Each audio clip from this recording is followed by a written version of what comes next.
Our story begins in Northern California over 100 years ago when locals began to spread rumors of bizarre occult rituals being conducted in the ancient redwood groves of Sonoma County. As the decades passed, it became clear these incredible stories had a basis in truth, and their source was a 2,700-acre private club known as the Bohemian Grove. To many, it seemed the Grove's secrets would never become public. All of that changed on July 15th, 2000, when we ripped aside the veil of secrecy and were successfully able to penetrate the Bohemian Grove on their high holy day and videotape the cremation of care ritual.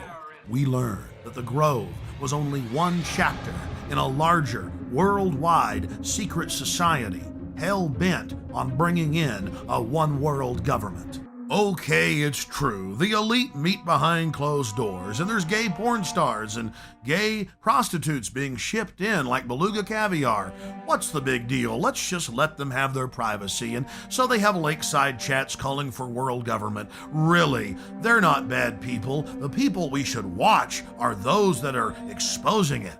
They're really dangerous weirdos. There was a surprising development in the summer of 2005. A Bohemian Grove employee decided to videotape some of the activities in the Grove and to give us the footage. Our source was able to confirm what we had seen in internal Bohemian Grove documents and annals, that the elite of the elite attend the Grove. The most elite encampment within the Grove is Mandalay. Other members of the Grove were not even allowed to approach within 100 yards of this compound, swarming with Secret Service, valets, private French cooks, and private security men. In the compartmentalized system of the New World Order, Mandalay is an elite within an elite, at the very top of the pyramid's capstone. Our source is male. We'll call him Kyle. He reported to us that it was a constant irritant inside the Grove, being asked by old men if he, quote, slept around and wanted to have some fun. The Grove's own internal annals brag that the Manhattan Project, or the plan to create the A-bomb, was hatched inside this building, known as the Chalet. At the height of the Cold War, top Soviet dignitaries traveled to the Bohemian Grove for secret meetings with the heads of the U.S. government as well as corporate leaders.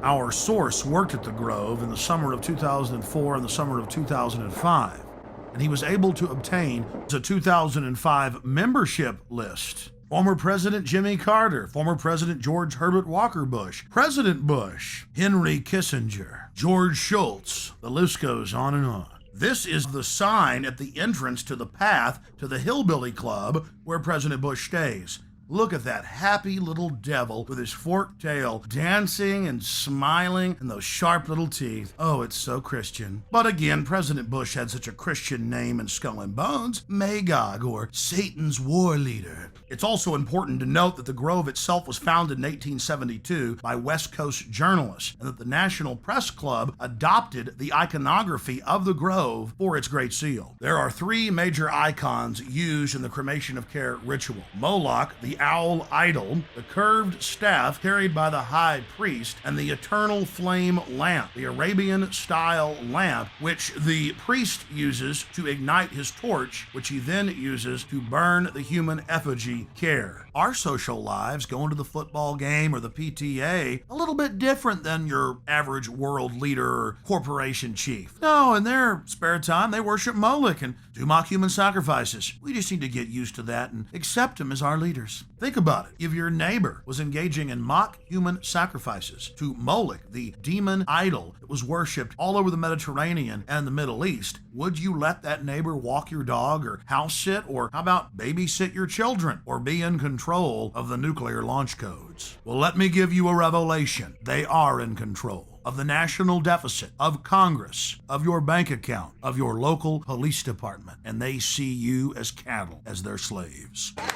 And I want to make an announcement for anyone who is parked across the street. Anyone who's parked across the street at the theater, on the theater grounds, you need to move your car.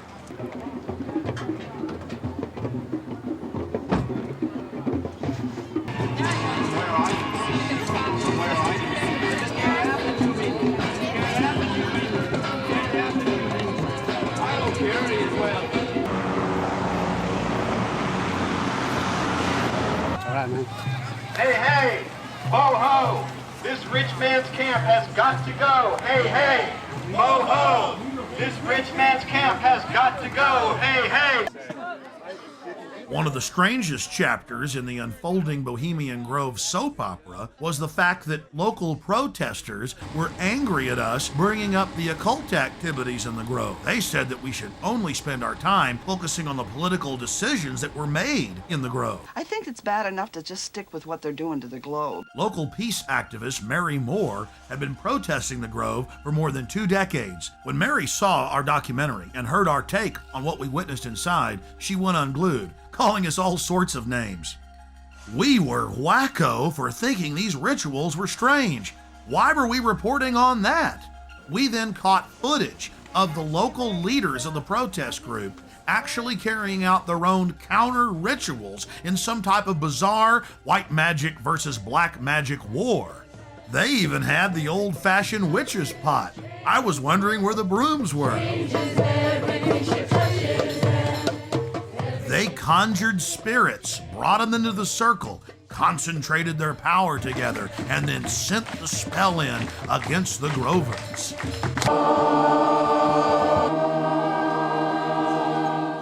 This went on for literally hour after hour after hour.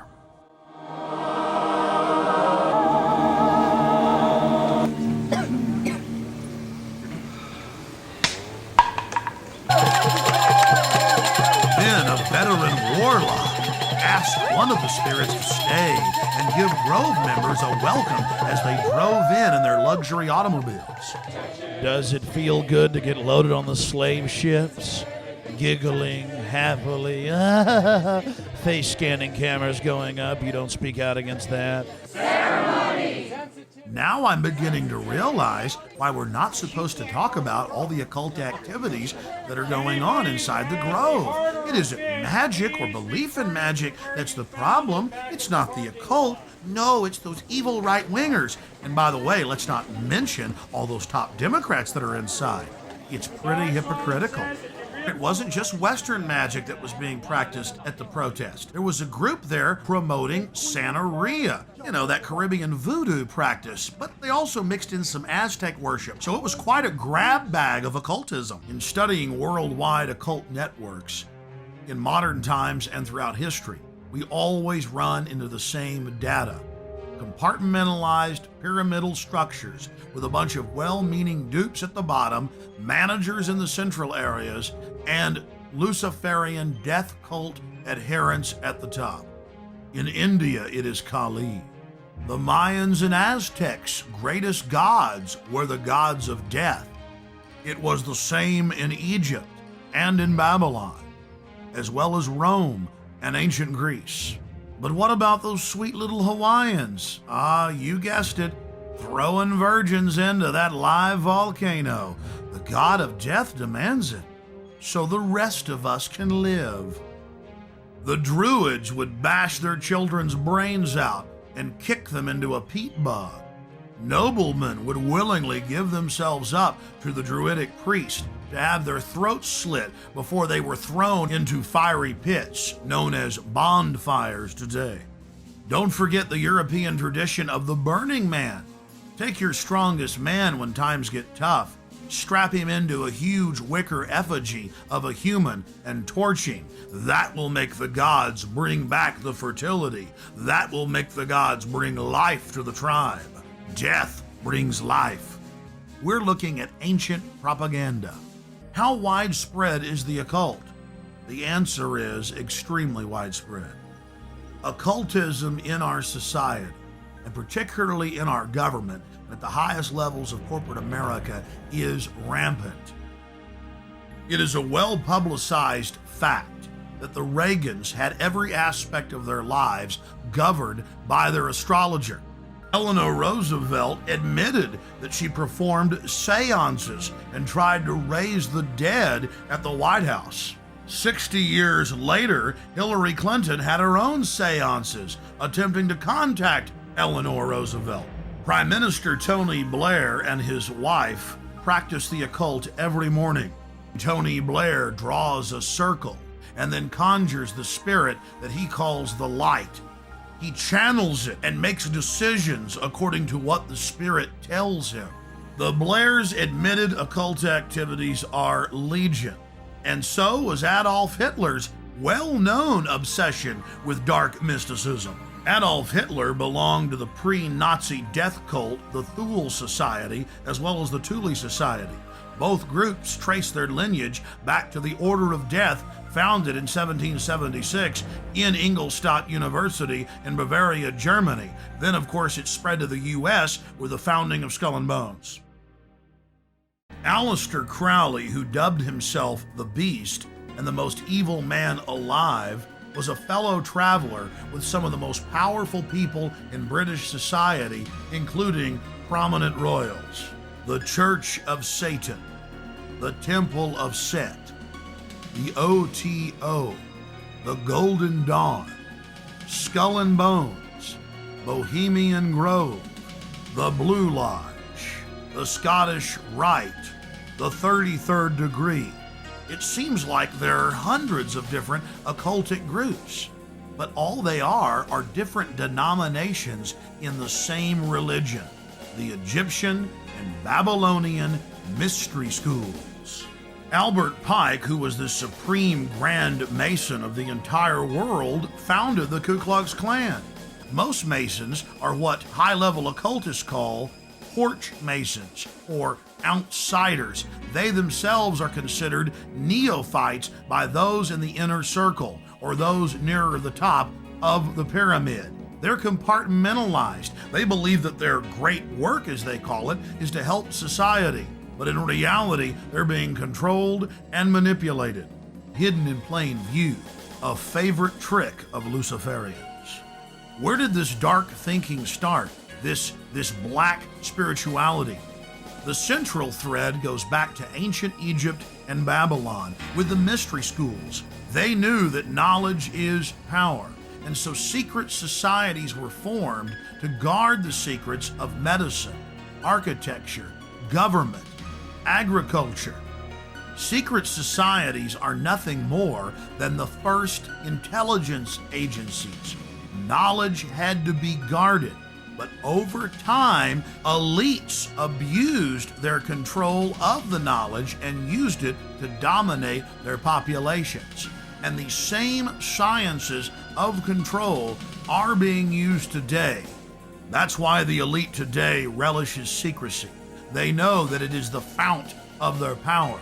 They seek to dumb down the population, not just to hoard their secret knowledge to make us even more mindless, more domesticated, like braying sheep to the slaughter. Their religion is the science of sophistry, the science of the con artist, the science of the despot, the dictator, the tyrant, the controller, the charlatan, the liar. They come to kill, steal, and destroy. They are parasites. They are anathema to free, dynamic human societies. Know your enemy. Stand up for love and life and family, and resist the New World Order and the Babylonian slave state our enemies are attempting to construct.